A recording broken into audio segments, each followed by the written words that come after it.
Brilliance Audio presents Conquered by Angel Payne, performed by Aiden Snow.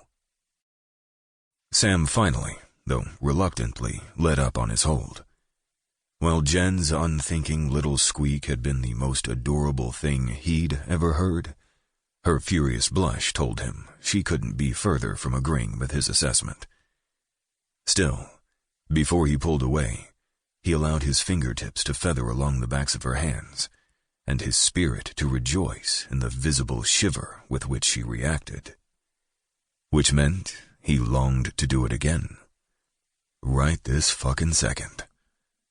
Though next time, he might not stop just there.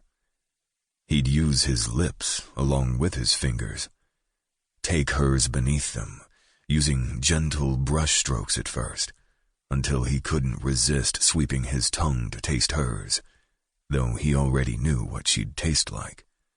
She'd be warm as whiskey, but sweet as wine, and have him as plastered as if he'd downed a gallon of each. And he wouldn't regret one damned second of it. Not with her. Not with this woman who did so many things to him. Heady, giddy things. Things he never imagined he'd feel again. Because despite being an arrogant bastard, he was also a deeply damaged one. The huddy who didn't believe it when everyone told him this break in the States would be good for him, perhaps even help with his emotional healing. In truth, he'd agreed to come and do the cross-training just to shut everyone up. He'd never expected to admit they were all right. And certainly not within the first hour of his arrival in the middle of this land so foreign it was like another planet, giving him the nectar that had never felt more like home, the elixir of this woman's gaze.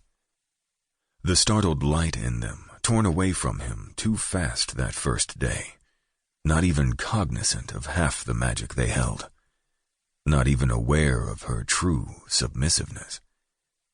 His sweet mouse, awakening every leonine instinct inside him, especially in moments like this, in which he was entranced by her smile but wholly unsure what it meant, forced to delve deeper into the nuances of her quirking lips and twinkling eyes, attempting to determine exactly how her reaction to his comeback was coming along. Because she did have one. Of that he was as certain as a G-force whomp at takeoff. He just wasn't sure if he were about to be throttled or kissed. Never crashed, Captain? Well, there's a first time for everything, you know. And then there was the concept of both. And no, that technically didn't qualify as a kiss, though it wasn't a direct beating either. In a word, it was... Oh, fuck the words. Fuck anything that would cage this incredible, unpredictable little mouse to something as ridiculous as words. She was far more than that. They were already far more than that.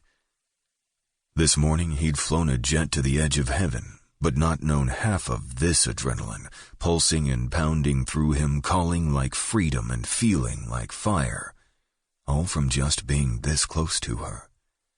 And damn, she had to feel the attraction too. Hell, the journey between the hangar and here had shown him how semi-strangers could see and feel it.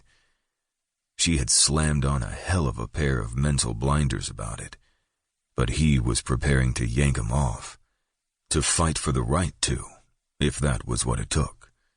He'd already laid down his life for much less, on too many occasions than he wanted to remember.